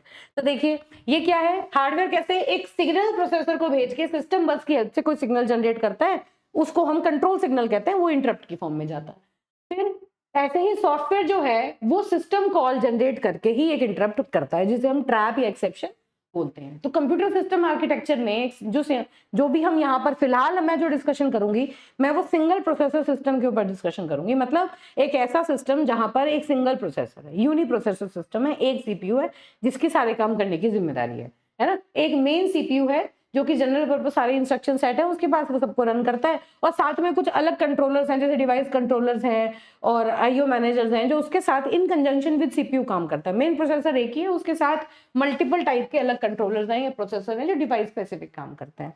ठीक है, तो कर्नल बेसिकली क्या है, देखिए ये जिसकी बात हमने की थी, क्योंकि कर्नल के ऊपर स्पेसिफिकली क्वेश्चन आ जाता है, कर्नल क्या होता है, इसके फंक्शंस क्या हैं, तो इसलिए यहाँ पर ये आपका पढ़ना जरूरी है। फिर देखिए क्या है, कर्नल ऑपरेटिंग सिस्टम का कोर है, वो पार्ट जो कि एप्लीकेशंस को हार्डवेयर से इंटरेक्ट करवाने का काम करता है और सिस्टम के सारे रिसोर्सेज को भी मैनेज करता है, प्रोसेसर को, मेमोरी को, डिवाइसेस को, इन सबको मैनेज करने की जिम्मेदारी भी आपके कर्नल की है। तो देखिए कर्नल बेसिकली क्या है, core of the operating system है, इंटरफेस है जो कि सॉफ्टवेयर और हार्डवेयर के बीच में लाई करता है और इंश्योर करता है कि इनके बीच में प्रॉपर इंटरेक्शंस हो जाएं। पहला प्रोग्राम है जो कि लोड होता है मेमोरी में जब आप अपने सिस्टम को बूट करते हैं, है ना, और जब तक आपका सिस्टम शटडाउन नहीं होता, तब तक ओएस शटडाउन नहीं होता, तब तक कर्नल जो होता है वो आपका मेमोरी में रहता है। ये कोर प्रोसेस जो है ये सिस्टम को चलाता रहता है, मैनेज करता रहता है और सारे हार्डवेयर और सॉफ्टवेयर ऑपरेशंस को कोऑर्डिनेट करता है। ठीक है, तो सारे जो मेन काम है ऑपरेटिंग सिस्टम का, कोर काम जो है वो सारा का सारा उसका ऑपरेटिंग सिस्टम का कर्नल करता है। अब कर्नल स्पेस और यूजर स्पेस, ये दो की बारे में मैंने आपसे बात की थी, उन्हीं के बारे में यहाँ पर सारी चीजें लिखी हैं। ये कर्नल स्पेस है, ये यूजर स्पेस है, और पहले यहां से देख लेते हैं, इस डायग्राम से देखते हैं, उसके बाद हम थ्योरी में वापस जाएंगे। तो देखिए बेटा, मैंने आपको क्या कहा कि ये जो जितने भी एप्लीकेशंस हैं, ये एप्लीकेशन, ये देखो ये क्या है, यहाँ हार्डवेयर है, नीचे हार्डवेयर है आपका, सबसे लोअर लेवल पर हार्डवेयर है ना, यही मेन काम करता है। तो कर्नल और डिवाइस ड्राइवर्स ये सारे के सारे कर्नल स्पेस में हैं। ये इस हार्डवेयर से काम कराने का जो मेन काम है वो इस हार्डवेयर से इंटरेक्ट करने का काम है। अब ये डिफरेंट एप्लीकेशंस जब रन होती हैं तो यूजर स्पेस में रन होती हैं। देखिए ये जितनी भी एप्लीकेशन रन हो रही हैं ये यूजर स्पेस में रन हो रही हैं, और कर्नल स्पेस में कर्नल, डिवाइस ड्राइवर्स, ये सारे आपके सिक्योर स्पेस, सिक्योर मोड होता है जहां पर ये कर्नल रैम के अंदर वो सिक्योर स्पेस जिसमें यूजर इंटरफेयर नहीं कर सकता, ये सारी चीजें आपके कर्नल स्पेस में होती हैं। अब एक बहुत इंपॉर्टेंट बात है, ये क्या है, ये एक सिस्टम कॉल इंटरफेस है जिसे हम कहते हैं इंटरफेसिंग। अभी तक हम क्या कह रहे हैं कि एप्लीकेशन प्रोग्राम्स को इंटरफेस प्रोवाइड करता है जिसकी हेल्प से वो ऑपरेटिंग जो हार्डवेयर को एक्सेस कर सकती है, वो इंटरफेस है जिसकी हेल्प से एप्लीकेशन प्रोग्राम जो है वो आपके हार्डवेयर को इंटरेक्ट करते हैं या एक्सेस करते हैं या उनसे अपना काम कराते हैं। तो किस फॉर्म में होती है, ये सिस्टम कॉल इंटरफेस की फॉर्म में होती है, या जिन्हें हम एपीआईज कहते हैं, एप्लीकेशन प्रोग्राम इंटरफेस, सुना होगा आप लोगों ने। तो वो जो एपीआईज होती हैं वो सारी की सारी कर्नल स्पेस में चलती हैं। ठीक है, तो जब आप एप्लीकेशंस को रन करते हैं तो एप्लीकेशन जो होती है वो इंटरप्ट जनरेट करती हैं, जो भी काम कराना होता है वो इंटरप्ट की फॉर्म में होता है, और वो जो इंटरप्ट होता है वो सिस्टम कॉल की फॉर्म में यहाँ से जनरेट होता है। जैसे सिस्टम कॉल आती है, जो ऑपरेटिंग सिस्टम होता है वो यूजर मोड से सीधा यूजर स्पेस से कर्नल स्पेस में शिफ्ट हो जाता है, कर्नल मोड में आता है, और कर्नल मोड में वो हार्डवेयर को एक्सेस करके जो भी ऑपरेशंस फाइनली प्रोड्यूस होते हैं उनको वापस यूजर मोड में शिफ्ट होके वापस एक्सेस प्रोवाइड यूजर स्पेस में कर देता है। ठीक है, अब पढ़ो। Kernel is the heart of operating system which is loaded into the separate memory space and kept reserved. Kernel के साथ कोई यूजर डायरेक्टली इंटरेक्ट नहीं कर सकता। ठीक है, कर्नल स्पेस में यूजर एप्लीकेशन रन नहीं कर सकती, ना ही जा सकती है, तो वो अनरेस्ट्रिक्टेड मोड है। कर्नल स्पेस वो जगह है जहां पर वो डायरेक्टली हार्डवेयर को यूज करता है, वो पूरा का पूरा कोड है, उस कोड को यूजर छेड़ भी नहीं सकता। ठीक है, कोई मॉडिफिकेशन नहीं कर सकता। Memory space where kernel executes processes and provide services is called the kernel space.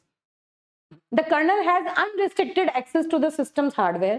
It performs essential tasks such as scheduling processes, manages memory and handling interrupts. ये सारे काम कर्नल जो है वो कर्नल स्पेस में करता है।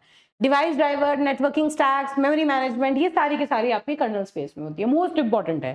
ठीक है, बिल्कुल हमेशा मेमोरी मैनेजमेंट, प्रोसेस मैनेजमेंट और ये नेटवर्किंग स्टैक्स और डिवाइस ड्राइवर, ये सारे के सारे हमेशा कर्नल स्पेस के अंदर होते हैं। The separation of kernel space from user space क्यों जरूरी है? बहुत इंपॉर्टेंट है। To prevent the user applications from directly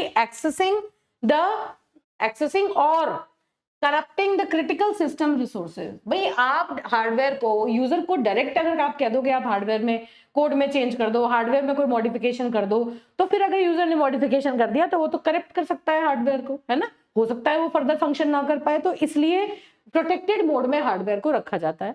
this partition is created to provide both memory and hardware protection, है ना।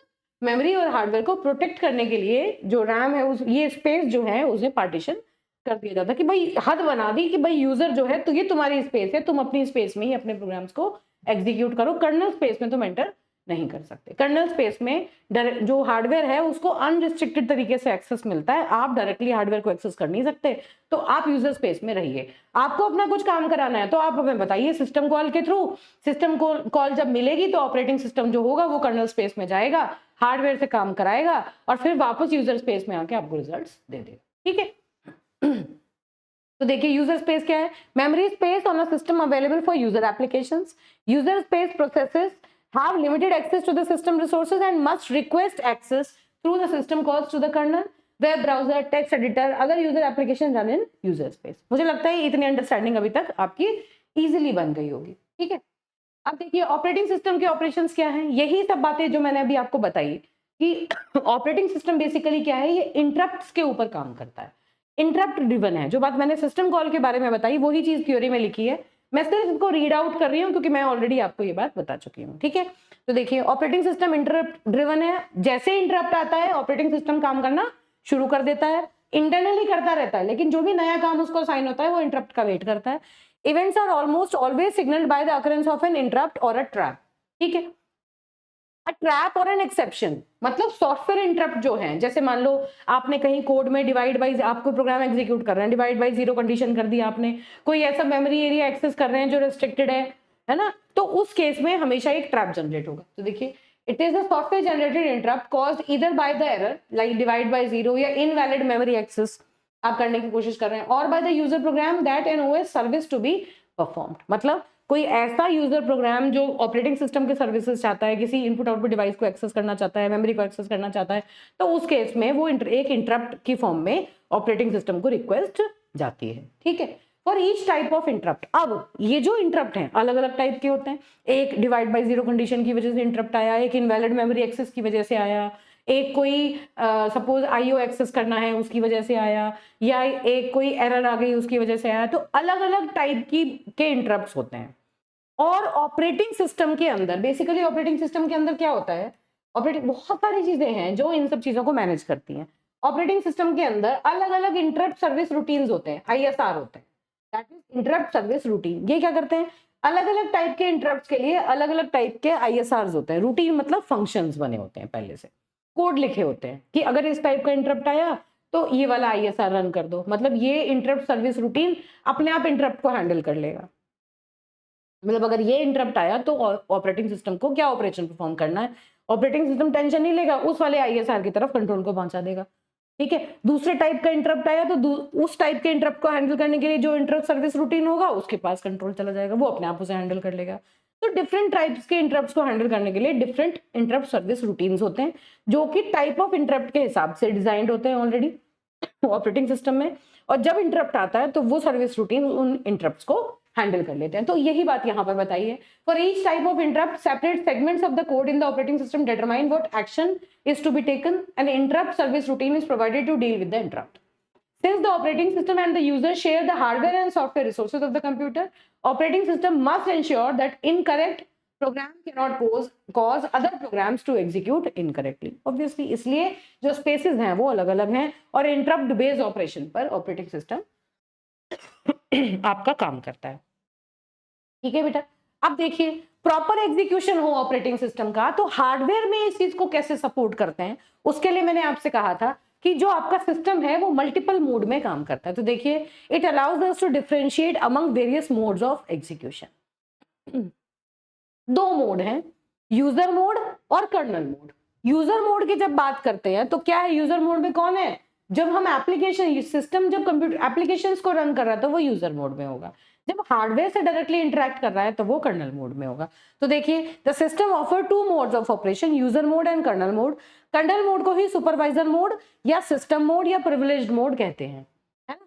To secure operating system from any kind of malicious और unwanted activities, operating system को बचा के रखना है, hardware को बचा के रखना है, तो इसलिए उसको अलग से सिक्योर स्पेस के अंदर सिक्योर मोड में हम उसे रन करते हैं।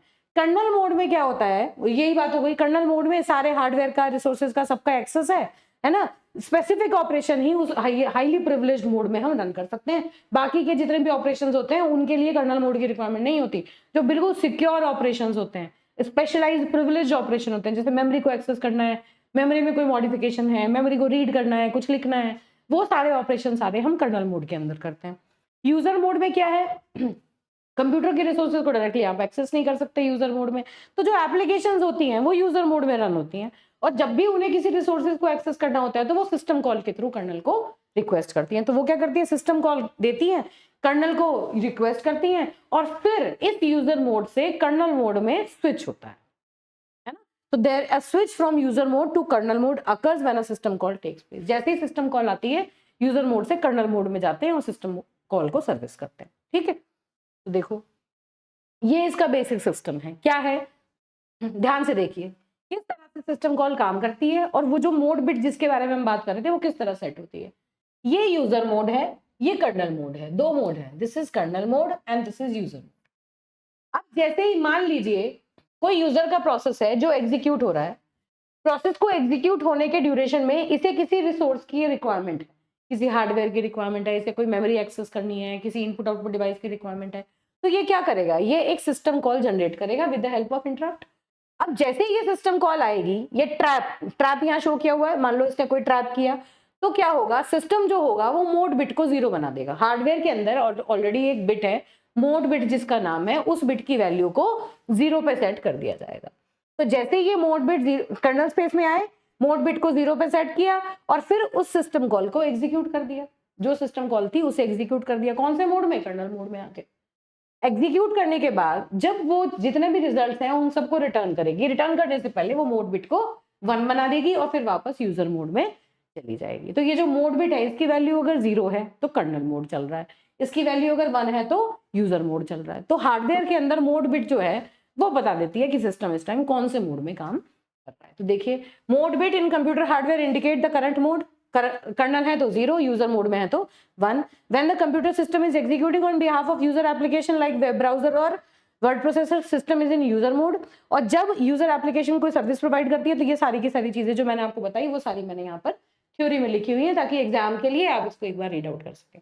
तो सिस्टम कॉल में कैसे करता है, कैसे मोड चेंज होता है, उसके लिए ये डायग्राम में इंपॉर्टेंट है और बड़ा ईजी डायग्राम है, अंडरस्टैंडिंग के लिए जरूरी है। ठीक है, तो अब देखिए ये सारी चीजें वही हैं जो मैंने आपको बताई हैं।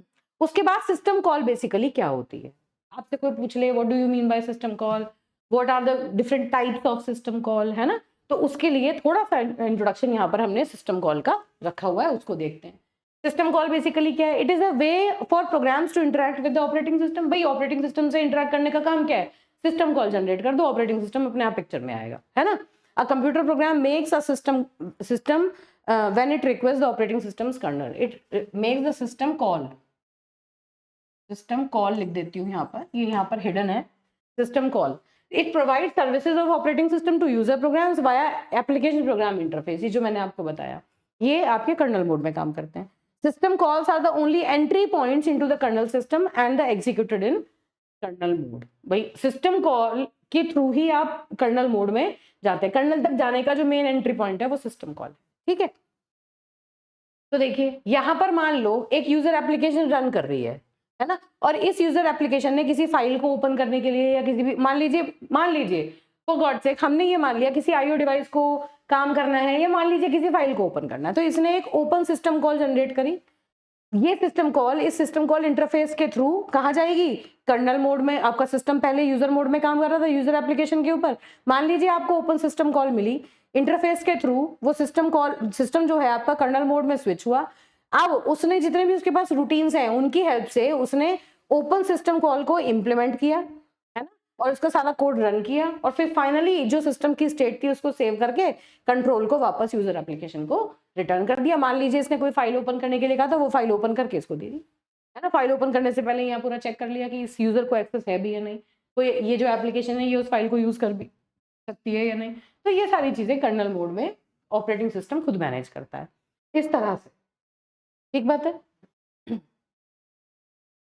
अब देखिए कर्नल्स के क्या काम है, अब कोई कह दे what are the main functions of kernel, ये है एग्जाम में एक बार पूछा भी जा चुका है केटीयू में। देखिए सबसे पहला क्या है, डिवाइस मैनेजमेंट। डिवाइस मैनेजमेंट का मतलब क्या है, ये सब चीजें हम ऑलरेडी देख चुके हैं।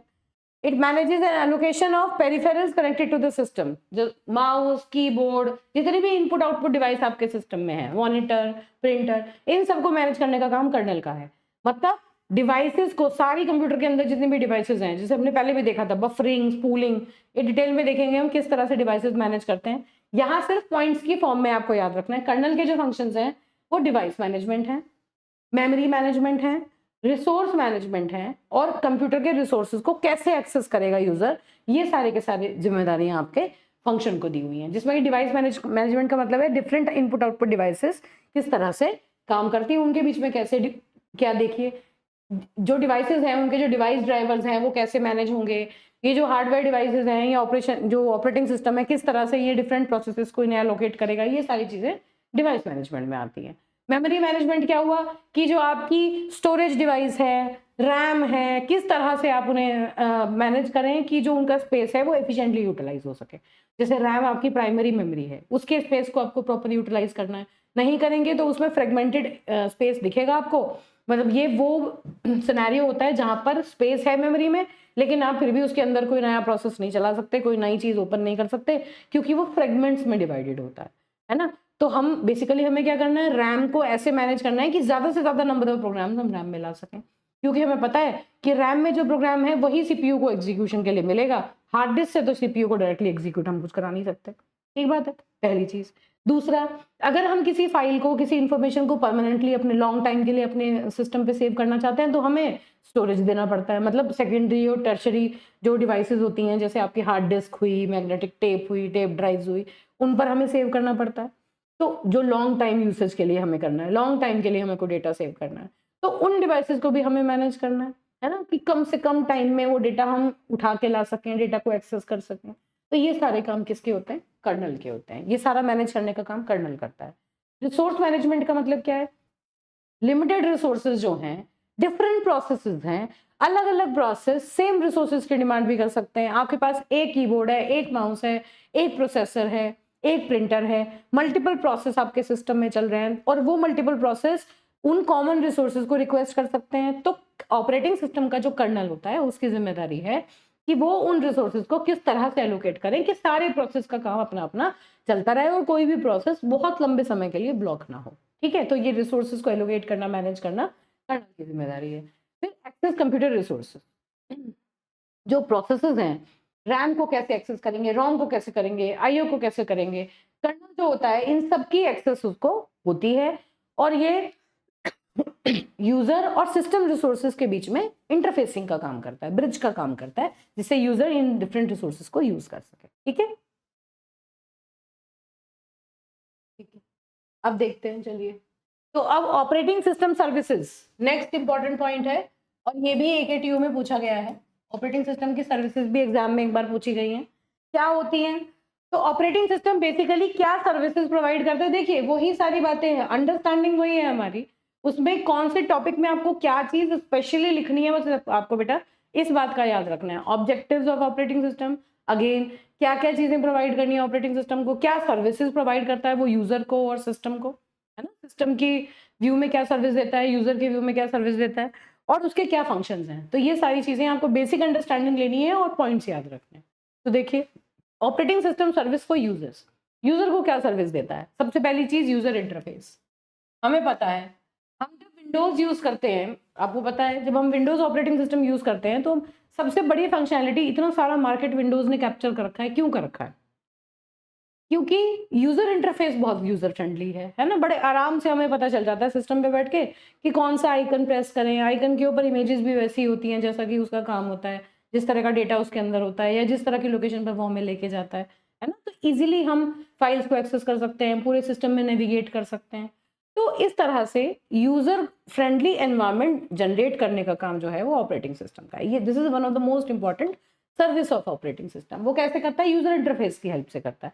वो इंटरफेस जिस इंटरफेस पर बैठ के यूजर इंटरेक्ट करता है सिस्टम से। अब कितनी तरह के इंटरफेस होते हैं? पहला होता है कमांड लाइन इंटरफेस। ये वो इंटरफेस है जहां पर डायरेक्ट यूजर जो है वो डायरेक्ट कमांड्स लिखता है, जिन्हें हम सिस्टम कॉल कहते हैं।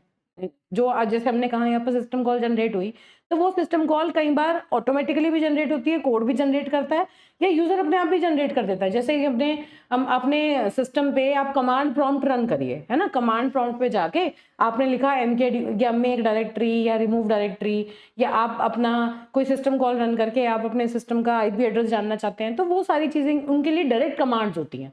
वो कमांड आप रन करते हैं तो वो डायरेक्टली सिस्टम कॉल बन के ऑटोमेटिकली चली जाती है। तो कमांड लाइन इंटरफेस उनको कहते हैं। तो use text commands and a method for entering them. ठीक है, मतलब एक एक आपको बार मिल जाएगा एक एंटरिंग इनपुट करने के लिए कमांड को, और टेक्स्ट होगा जिसकी हेल्प से उस कमांड को हम टाइप करेंगे, वो ऑटोमेटिकली एक सिस्टम कॉल होगी जो कि ऑपरेटिंग सिस्टम को जगह देगी जाके, है ना, कि आपको ये काम करके हमें बताना। अब दूसरा क्या होता है? बैच इंटरफेस, दूसरे टाइप का। ये क्या करता है? इन्हीं सारी कमांड्स को, डायरेक्टिव्स को कंट्रोल करने के लिए इनको बेसिकली एक फाइल के अंदर इनक्लोज कर देता है, रिलेटेड कमांड्स को, है ना। और वो जो फाइल होती है, वो फाइल जो होती है वो एग्जीक्यूट हो जाती है उन कमांड्स को एग्जीक्यूट करने के लिए।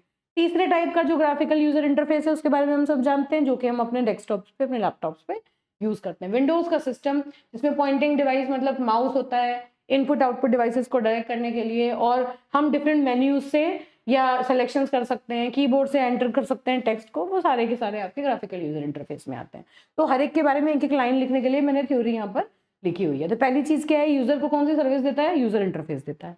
दूसरा, यूजर के जो प्रोग्राम्स हैं उन प्रोग्राम्स को एग्जीक्यूट कराने का काम ऑपरेटिंग सिस्टम करता है ना। क्या है? System must be able to load the program into memory. आपने कोई प्रोग्राम बनाया, अब वो प्रोग्राम ऑपरेटिंग सिस्टम मेमोरी में लोड करेगा। आपका जब प्रोग्राम एक एक करके ऑपरेटिंग सिस्टम जब आप उसे एग्जीक्यूट करेंगे, आपके प्रोग्राम को CPU तक पहुंचाएगा, एग्जीक्यूट करने के लिए लाइन लगाएगा, है ना। मल्टीपल प्रोग्राम मान लो यूजर्स के हैं, तो उन प्रोग्राम में पहले कौन सा प्रोग्राम जाएगा, बाद में कौन सा जाएगा, ये सारी चीजें हैंडल कौन करेगा? ऑपरेटिंग सिस्टम करेगा। एक बार आपका प्रोग्राम CPU को मिल गया, उसने एग्जीक्यूट करना स्टार्ट कर दिया, अब वो प्रोग्राम प्रोसेस बन गया, उसने कौन कौन सी इनपुट आउटपुट फाइल ओपन करी है, वो कौन कौन से मेमोरी एड्रेसेस को एक्सेस कर रहा है ना। तो उसके रिगार्डिंग सारी इंफॉर्मेशन को मेंटेन करने का काम भी ऑपरेटिंग सिस्टम करेगा। ये एक प्रोसेस कंट्रोल ब्लॉक बनाता है मेमोरी में। उस प्रोसेस से रिलेटेड जब आपका एक प्रोग्राम मान लो एग्जीक्यूट हो रहा है, तो उस टाइम पर वो एक प्रोसेस बन जाता है, उसमें कुछ एडिशनल इन्फॉर्मेशन ऐड हो जाती है। तो अब उस एडिशनल इन्फॉर्मेशन को मैनेज करना, क्रिएट करना और उसके अकॉर्डिंग प्रोग्राम के एग्जीक्यूशन को प्रोसीड करना, ये सारी की सारी रिस्पॉन्सिबिलिटीज ऑपरेटिंग सिस्टम की होती हैं, है ना। प्रॉपरली जो प्रोग्राम आपने स्टार्ट किया वो प्रॉपरली टर्मिनेट हो जाए, चलता ही ना रहे, ये सारी जिम्मेदारियां ऑपरेटिंग सिस्टम अपने ऊपर लेता है। ठीक है, तो प्रोग्राम एग्जीक्यूशन क्या हुआ? The system must be able to load a program into the memory and to run it. The program must be able to end its execution either normally or abnormally, indicating error. ठीक है, तो ये सारी के सारा काम करने के लिए कौन रिस्पॉन्सिबल है? ऑपरेटिंग सिस्टम रिस्पॉन्सिबल है। तीसरा, इनपुट आउटपुट ऑपरेशन। अब कोई यूजर प्रोग्राम है या यूजर है, कोई उसका कोई प्रोग्राम चल रहा है, उसको किसी इनपुट आउटपुट की रिक्वायरमेंट है, तो वो क्या करेगा? डायरेक्टली तो IO को एक्सेस कर नहीं सकता, क्योंकि यूजर स्पेस में इनपुट आउटपुट डिवाइसेस का रेस्ट्रिक्टेड यूज होता है ना।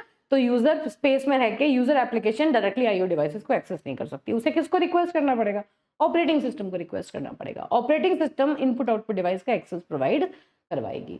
ये भी कंट्रोल करेगी कि वो आईओ डिवाइस अभी किसी दूसरे प्रोसेस के अंडर तो नहीं है, कोई दूसरा ऐसा प्रोसेस तो नहीं है जो सेम टाइम पर उस डिवाइस को यूज कर रहा है। तब तो मल्टीपल प्रोसेसेस के बीच में उन कॉमन आईओ डिवाइसेस के लिए कोऑर्डिनेशन का काम जो है वो ऑपरेटिंग सिस्टम का है। तो देखिए, रनिंग प्रोग्राम में रिक्वायर आईओ विच में इन्वॉल्व अ फाइल और IO device for efficiency and protection. User usually cannot control IO devices directly, क्योंकि हमें पता है वो हार्डवेयर का पार्ट है। So OS must provide a means of accessing that input output to the program, ठीक है। And then fourth one is file system manipulation. File system manipulation का मतलब क्या हुआ? देखिए, अगेन आपके सिस्टम में जो भी चीज आपने परमानेंटली लास्टिंग पर्पज से आपने लॉन्ग टाइम के लिए स्टोर की है, वो किसी ना किसी फाइल की फॉर्म में। आपने अगर कोई डेटा रखा वो फाइल की फॉर्म में होगा, है ना। टेक्स्ट रखा तो फाइल होगी, कोई वीडियो आपने रखी वो भी एक फाइल है, अगर आपने कोई ऑडियो रखा वो भी फाइल है। मेरी बात मुझे लगता है समझ में आ रही होगी। कोई इमेज है तो भी फाइल है। आपके कंप्यूटर पे जो भी डेटा लॉन्ग टाइम के लिए आपने स्टोर किया है वो फाइल की फॉर्म में है। अब उन फाइल्स को एफिशिएंटली स्टोर करना, जो फाइल जिस यूजर ने क्रिएट की उसकी सारी अकाउंटिंग रखना, क्या फाइल का टाइप है, फाइल कब क्रिएट हुई, कौन कौन से यूजर उसको एक्सेस कर सकते हैं, किस मोड में फाइल को आप ओपन कर सकते हैं, क्या वो फाइल चेंजेस आप कोई भी यूजर आके उसमें मॉडिफाई कर सकता है, क्या कोई भी यूजर उसे रीड कर सकता है। ये सारी उसकी डिफरेंट रेस्ट्रिक्शंस प्रिविलेजेस होती हैं जो कि ऑपरेटिंग सिस्टम ही मैनेज करता है। आपने देखा होगा, आप किसी फाइल को ओपन करेंगे, राइट क्लिक करेंगे, उसकी प्रॉपर्टीज में आपको दिखाई दे देता है कि फाइल कब क्रिएट हुई, कब लास्ट मॉडिफाई हुई, किस टाइप की फाइल है ना, कितनी बड़ी फाइल है, क्या साइज है, क्या क्या इसका टाइप है। ये सारी चीजें ऑटोमेटिकली स्टोर होती हैं ऑपरेटिंग सिस्टम में फाइल मैनेजर की हेल्प से। तो फाइल सिस्टम को मैनिपुलेट कैसे करता है? Programs need to read and write files and directories, है ना। They need to create, delete, search them by name and the list of file information. आप अपने सिस्टम पे नीचे एस्ट्रिक डॉट डॉक ये सर्च करिए तो आपके सिस्टम में जितनी भी वर्ड फाइल्स होंगी, डॉट डॉक एक्सटेंशन की जितनी भी फाइल्स होंगी वो सारी की सारी खुल के आ जाएंगी। कैसे खुल के आएंगी? क्यों? क्योंकि फाइल एलोकेशन टेबल के अंदर ऑपरेटिंग सिस्टम पहले से सारी फाइल्स का डेटा रखता है। तो उस टेबल के अंदर वो सर्च क्वेरी लगाई जाएगी और कहा जाएगा जिसका टाइप ये है, इस एक्सटेंशन की जितने भी फाइल्स हैं उन सबको ओपन कर दो, वो सारी आपको सर्च के रिजल्ट्स में मिल जाएंगी। तो कैसे मैनेज हो रहा है? ये ऑपरेटिंग सिस्टम मैनेज कर रहा है। ऑपरेटिंग सिस्टम परमिशंस भी मैनेज करता है कि फाइल को कौन एक्सेस कर सकता है, कौन नहीं एक्सेस कर सकता। एक यूजर है जो फाइल को ओपन करने की परमिशन मांग रहा है, परमिशन देनी है या नहीं देनी, ये भी फाइल की डिटेल के साथ स्टोर्ड होगी। तो वहां से ये डिसाइड करेगा परमिशन जो है वो मिलेगी या नहीं मिलेगी, या फिर डायरेक्टरीज की परमिशन मिलेगी या नहीं मिलेगी एक्सेस करने के लिए। ओनरशिप के अकॉर्डिंगली ये चीज ऑपरेटिंग सिस्टम प्रोवाइड करता है। ऐसे ही ऑपरेटिंग सिस्टम डिफरेंट टाइप के फाइल सिस्टम्स भी प्रोवाइड करता है। अलग अलग फाइल सिस्टम्स होते हैं, पढ़ेंगे इनके बारे में हम।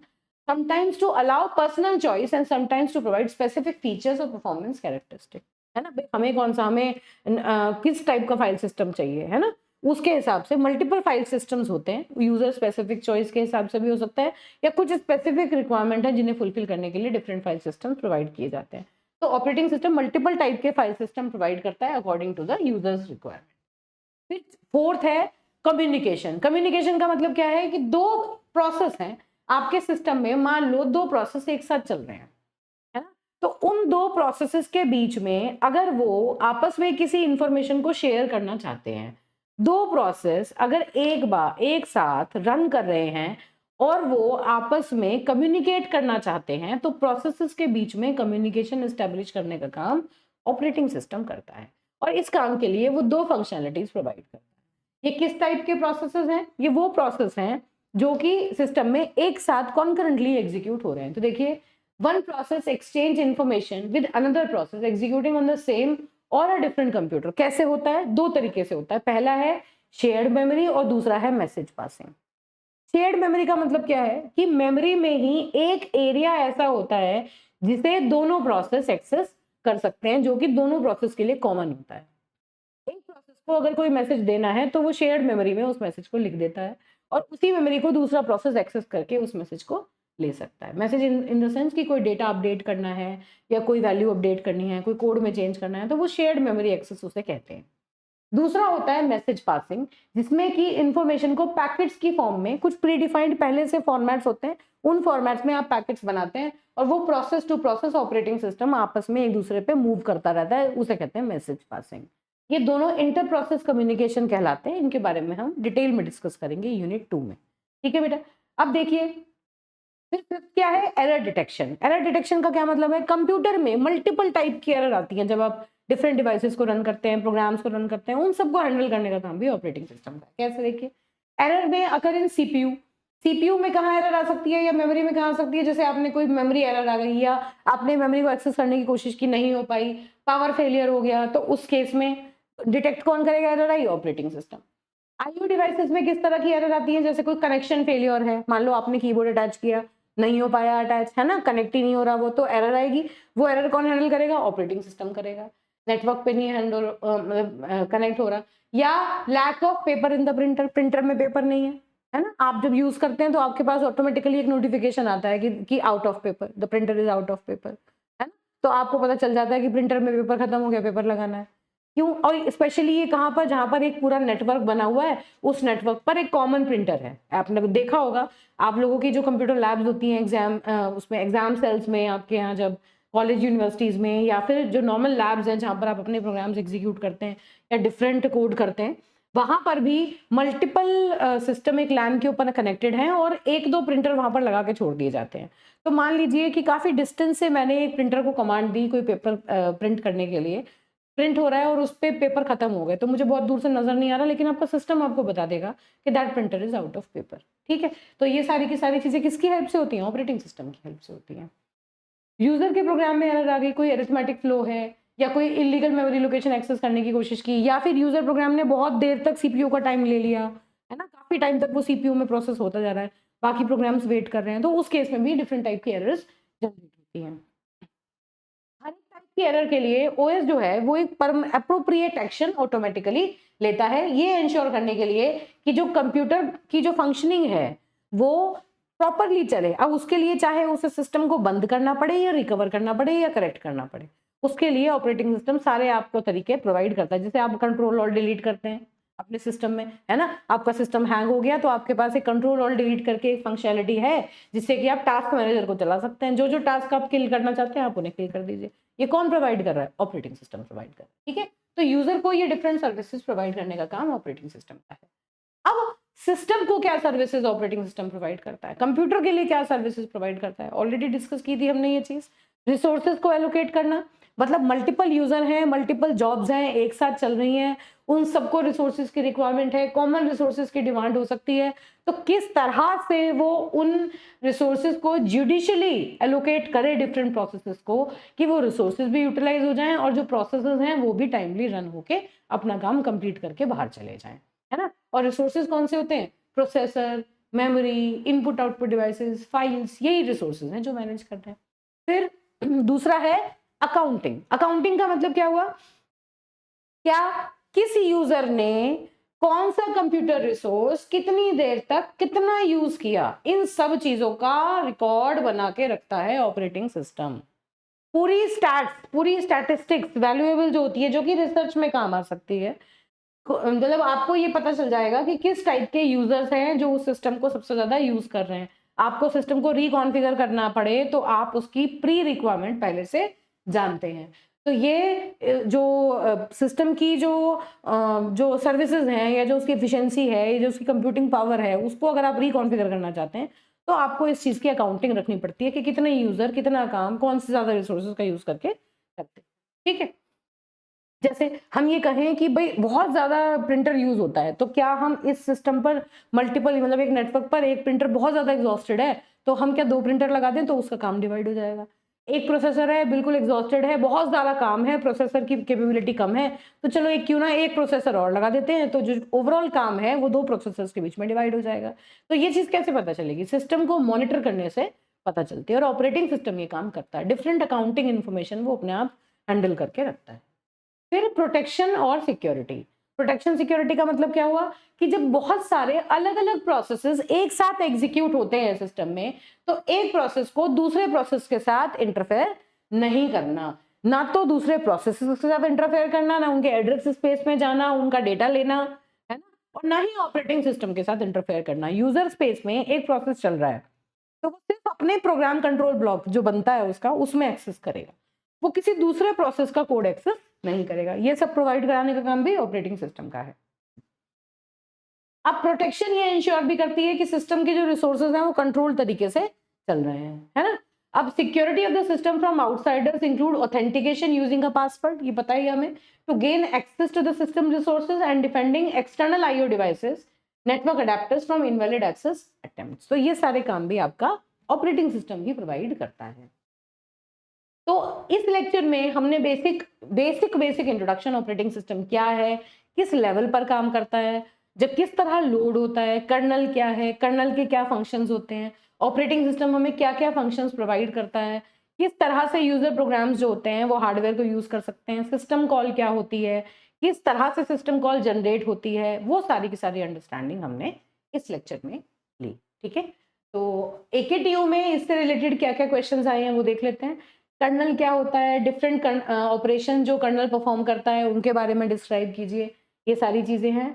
ऑब्जेक्टिव ऑफ ऑपरेटिंग सिस्टम क्या है, सर्विसेज ऑपरेटिंग सिस्टम क्या प्रोवाइड करता है, ये क्वेश्चंस आपके एग्जाम में पूछे जा चुके हैं। ठीक है, और फिर एक बार मैं आपको रिमाइंड करा दूं बेटा कि CSIT के 4th सेम के जो बच्चे हैं उनके लिए जो कॉम्बो पैक है, 5 सब्जेक्ट आपको कॉम्बो पैक में अवेलेबल हैं गेटवे क्लासेस की एप्लीकेशन में। आप अगर चाहें आप अपने टाइम से अपनी पढ़ाई शुरू कर सकते हैं और कोर्स में एनरोल कर सकते हैं टाइमली, सो दैट कि आप टाइमली अपनी चीज़ों को कवर अप करके वाइंड अप कर लें।